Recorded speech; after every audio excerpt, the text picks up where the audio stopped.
میں رؤف صاحب میں کور کمیٹی کے اعلامیے کی بات کر رہا تھا، بڑا تفصیلی آپ نے یہ اعلامیہ جاری کیا. اس میں 12واں اور جو 11واں نقطہ ہے اور بالخصوص 13واں، یہاں یہ آفیشلی اعلامیہ میں آپ لکھ رہے ہیں کہ بانی چیئرمین عمران خان نے سپریم کورٹ میں کھڑے ہو کر 9 مئی کو پیش آنے والے پرتشدد واقعات کی مذمت کی. یعنی حکومت ہو فوج ہو سب آپ سے 9 مئی کی واضح مذمت کی مانگ کر رہے تھے. تو کیا آج اس اعلامیے کی اس نقطے کے تحت یہ مان لیا جائے کہ پی ٹی آئی نے آفیشلی 9 مئی کی مذمت کر دی ہے؟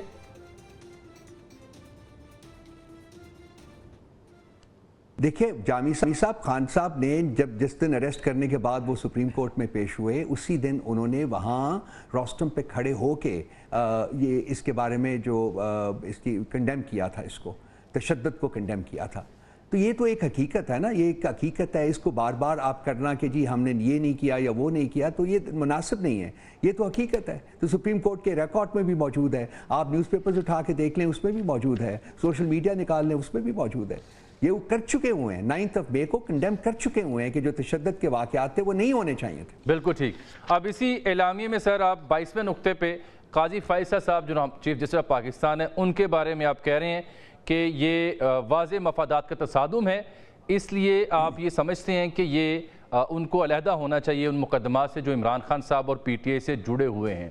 اس سلسلے میں کیا آپ نے قانونی طور پر بھی یہ موقف اپنایا ہے؟ کیونکہ جو میری اطلاعات ہیں ابھی تک جو ریزرو سیٹس کا معاملہ ہے جہاں پہ لارجر بینچ بنا ہے، فل کورٹ بنا ہے، وہاں جو کے پی کے ایڈوکیٹ جنرل ہیں فیصل شاہ اتمان خیل، وہ تو یہ کہہ رہے ہیں کہ ہم نے ابھی تک مجھے ایسی کوئی ہدایت نہیں ملی اور ہم اس بینچ کو قبول کرتے ہیں. تو یہ تو آپ دونوں کے موقف میں تضاد نظر آ رہا ہے، اس لیے آپ کے سامنے سوال رکھ رہا ہوں کہ صورتحال ہے کیا؟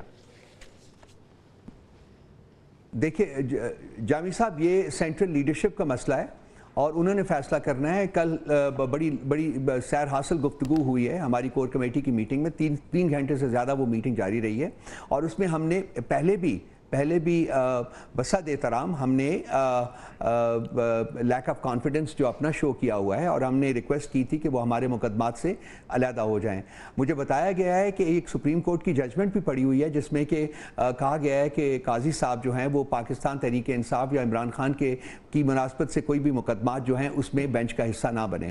تو ہم نے یہ اپنی ریکویسٹ کا اعادہ کیا ہے کہ جی وہ اگر کوئی اور بینچ کانسٹیٹیوٹ کر دیں، آفٹر آل ہی از دا چیف جسٹس، انہوں نے ہی کرنا ہے، اور وہ اپنی ذات کو اس میں نہ رکھیں، تو میرا خیال ہے کہ ہمارا کانفیڈنس جو ہے وہ زیادہ ہو جائے گا. لیکن تو پھر کیا باضابطہ جواب دینا بہت ضروری ہے. تو پھر کیا باضابطہ قانونی طور پر اعتراض کریں گے ان کی موجودگی کے اوپر؟ جی پلیز. جی میں ابھی یہی ایکسپلین کر رہا تھا کہ یہ پولیٹیکل جو لیڈرشپ ہے ان کا یہ فیصلہ تھا کہ یہ معاملہ جو ہے اس کے بعد یہ جو ہماری لیگل کمیٹی ہے وہاں گیا ہے، اور لیگل کمیٹی جو ہے وہ اس پہ اپنی حتمی رائے دے گی کہ ہم اس سلسلے میں کیا کریں گے. لیکن پولیٹیکل کمیٹی نے اپنا فیصلہ جو ہے وہ کل کور کمیٹی کی میٹنگ کے دوران کر لیا ہے، جو کہ ہم نے کور کمیٹی کے اعلانیہ میں اس کو درج کیا ہے. حتمی فیصلہ جو ہے وہ لیگل کمیٹی کر کے ہمیں بتائے گی، تو اس کے مطابق آگے چلا جائے گا. یہ کے پی کی حکومت کا کے ساتھ کوئی کنسرن نہیں تھا، انہوں نے اپنے تئیں خود فیصلہ کرنا ہے کیونکہ ان کی ریزرو سیٹس کے بارے میں جو مقدمات ہیں وہاں. لیکن اگر ہماری جو لیگل ٹیم ہے وہ ڈیسائیڈ کرتی ہے کہ جو قاضی صاحب ہیں ان کو نہیں بیٹھنا چاہیے اور ہم کسی قسم کا اس سلسلے میں کوئی انیشیٹو لینے کے بارے میں فیصلہ کرتے ہیں، تو لازمی بات ہے کہ کے پی کی حکومت جو ہے وہ بھی اسی کے مطابق پھر چلے گی. لیکن کیا یہ ایک تضاد نہیں ہے کہ خان صاحب جو پچھلی 2 ہیرنگز تھی، نیب والا کیس جو تھا، ویڈیو لنک پہ جو آئے ہیں، دونوں میں وہ موجود بھی تھے، انہوں نے آخری 5 منٹ گفتگو بھی کی. اگر وہ موجود ہیں، اس کارروائی کا حصہ بن رہے ہیں، تو اٹ سپیکس والیوم، اور لگتا ہے کہ انہیں اعتماد ہے تو وہ وہاں پیش ہو رہے ہیں نا. ادروائز ایف آئی اے کے نوٹیفیکیشن کی طرح وہ کہہ دیتے کہ میں نہیں آ سکتا، میرے وکلا ہوں گے، یا یہ نان سینس ہے. وہ تو پیش ہو رہے ہیں، آپ کے رہنما پیش ہو کے اعتماد کا اظہار کر رہے ہیں. دیکھیے ان کے پاس آپشنز کیا ہیں؟ ان کے پاس آپشن کوئی بھی نہیں ہے سوائے اس کے کہ جو کورٹ بنی ہے اس کے سامنے پیش کو. لازمی بات ہے وہ اپنا پوائنٹ آف ویو جو ہے وہ پروجیکٹ کرنا چاہ رہے ہیں، وہ ان تک پہنچانا چاہ رہے ہیں. پہلی دفعہ جب وہ پیش ہوئے تھے تو ان کو بولنے نہیں دیا گیا تھا. کل وہ بولے ہیں میرا خیال 2-1 منٹ کے لیے یا اس سے بھی کم، مجھے میرے پاس ایگزیکٹ ٹائم نہیں ہے، وہ بولے ہیں. اور ان کو مطلب وی نیڈڈ ٹو اسپیک اے لاٹ مور، لیکن ان کو نہیں اور ٹائم دیا گیا. بلکہ آج تو ریٹن آرڈر بھی آ گیا نا کہ سیاسی مقاصد کے لیے استعمال کیا انہوں نے. مطلب یہ نہیں ہے کہ وہ کورٹ جی ہاں، میں وہی آ رہا تھا کہ جی دیکھیں، اب آپ کہہ رہے ہیں کہ جی سیاسی مقاصد کے لیے 1-1.5 منٹ خان صاحب بولے ہیں تو وہ آپ کی ججمنٹ آ گئی ہے، اور خان صاحب کی شکل کو اور خان صاحب کے بولے ہوئے لفظ کو 1 سال ہو گیا ہے تقریباً کہ آپ کے میڈیا کے اوپر ٹرانسمٹ کرنا یا پبلش کرنے کی ممانعت ہے، بین ہے. تو کیا اسی کورٹ سے میں پھر بصد احترام عرض کر رہا ہوں کہ کیا ان کی یہ رسپانسبلٹی نہیں ہے کہ وہ اس کو بھی ریویو کرے اور دیکھے کہ خان صاحب کو کس چیز کی سزا دی گئی ہے کہ ان کا بولا ہوا لفظ براڈ کاسٹ نہیں ہو سکتا اور ان کی شکل جو ہے، تصویر جو ہے وہ اسکرینز کے اوپر دکھائی نہیں جا سکتی یا اخبار کے صفحات پر نہیں دکھائی سکتی؟ کیا یہ ایک ڈیموکریٹک فیصلہ ہے؟ کیا یہ لیگلی کریکٹ فیصلہ ہے؟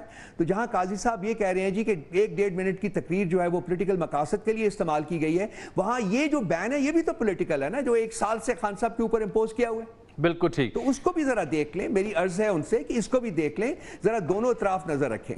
اچھا، 2 چیزیں بڑے اہم ہیں. آپ نے چونکہ جب شروع میں بات ہو رہی تھی اکاؤنٹ سے جو چیزیں اپلوڈ ہوئیں تو آپ نے کہا خان صاحب کو ایکسیس نہیں ہے، بلکہ آپ نے بتایا کہ جب آپ ملنے جاتے ہیں تو کاغذ کی پرچی وغیرہ بھی آپ لے کے نہیں جا سکتے.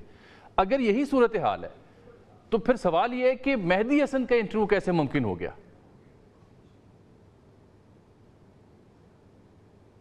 وہ دیکھیے جی، وہ بولتے ہیں، اس میں بولنے کے شکل میں اگر کسی نے لکھ لیا ہے یا انہوں نے لکھوا دیا ہے اور اس کو آگے نکال دیا، یہی ایک طریقہ ہے، اور تو کوئی طریقہ نہیں ہے نا جی. کیونکہ وہ ان کے پاس بھی کچھ نہیں ہوتا، لکھنے کو کچھ نہیں ہوتا، نہ جو بندے جاتے ہیں ان کے پاس لکھنے کو کچھ ہوتا ہے، جیسا کہ میں نے عرض کیا ہے کہ وہ لے جانے کی اجازت ہی نہیں ہوتی ہے. سو یہ سارا میموری ہے. اور کچھ بعض میں پاسٹ میں، ماضی میں اگر کوئی کنفیوژن بھی پیدا ہوئی ہے نا کہ ٹرانسمیٹڈ ورڈ میں اور ایکچولی جو ورڈ آگے آتا ہے، تو اس میں کسی شخص کا قصور نہیں ہے، صرف اس لیے کہ جو ہمارے پاس امپلیمنٹس ہی کوئی نہیں ہوتے کہ جی خان صاحب جو فرماتے ہیں ہم لکھ لیں.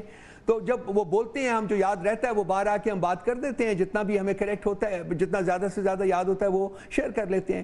سو اسی لیے جو غلطی کا احتمال تو ہے نا کہ جو وہ کہتے ہیں ایکچولی وہ آگے کلیتاً اسی شکل میں آگے نہیں آتا. جو ہیومن اپنی ہماری جو انفارمیٹیز ہیں، جو ہماری کمزوریاں ہیں، مطلب ہمارا دماغ اتنا شارپ نہیں ہوتا کہ جی ہر بولا لفظ جو ہے وہ یاد رہے. تو یہ چیزیں ہیں، یہ ایکچول ریالٹیز ہیں جن کو کہ ہم فیس کرتے ہیں. جب بھی ہم اڈیالہ جیل جاتے ہیں خان صاحب کو ملنے کے لیے تو ایک تشنگی لے کے واپس آتے ہیں کہ جی بات ہی نہیں کر سکتے. جو بات کرتے ہیں تو آگے شیشے کی دیوار کھڑی ہوتی ہے، تو شیشے کی دیوار سے اوپر سے دیوار سے مجھے خان صاحب وہ بات سن سکیں. تو کورٹ کو چاہیے کہ ان چیزوں کا بھی نوٹس لے. ٹھیک، دیوار سے وہ جو وہاں کچھ تھوڑی سے جو معاملات ہیں ان کو سہل کرے. نہیں، وہ تو آج مصدق ملک صاحب، اس سے پہلے تارڑ صاحب کہہ رہے ہیں کہ ہم نے تو 6-7 سیل کھول کے دیے ہیں، جمنیزیم بنا ہوا ہے، گھر سے کھانا کھاتے ہیں، 60 لاکھ روپے ان کی خوراک پہ 6 ماہ میں آ چکا ہے.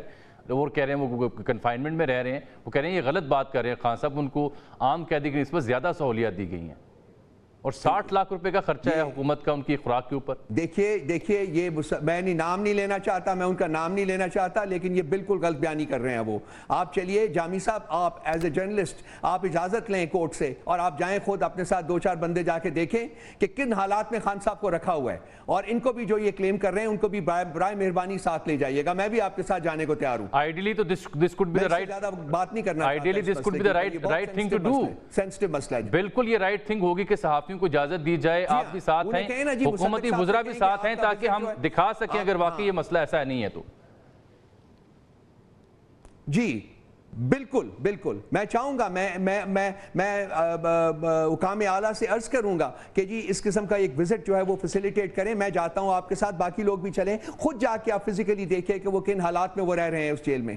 بالکل ٹھیک ہے. اچھا سر، دیوار سے مجھے یاد آیا، یہ شیر افضل مروت صاحب کو کیوں دیوار سے لگا دیا آپ لوگوں نے؟ کوئی دیوار سے نہیں لگایا ہوا، وہ ہمارے ایم این اے ہیں، ہماری پارٹی کے ممبر ہیں اور وہ موجود ہیں. وہ کچھ چھوٹے سے مسائل تھے، ان کو سارٹ آؤٹ کیا ہے. تو کوئی ایسی بات نہیں ہے میرے بھائی. وہ تو خود ٹویٹ کر کے کہہ رہے ہیں کہ جی میں چھوڑ رہا ہوں اور میں جب تک خان صاحب واپس نہیں آتے تب تک جا رہا ہوں، اور اطلاع میرے پاس یہ ہے کہ شاید ایم این اے شپ بھی ان سے لی جا رہی ہے.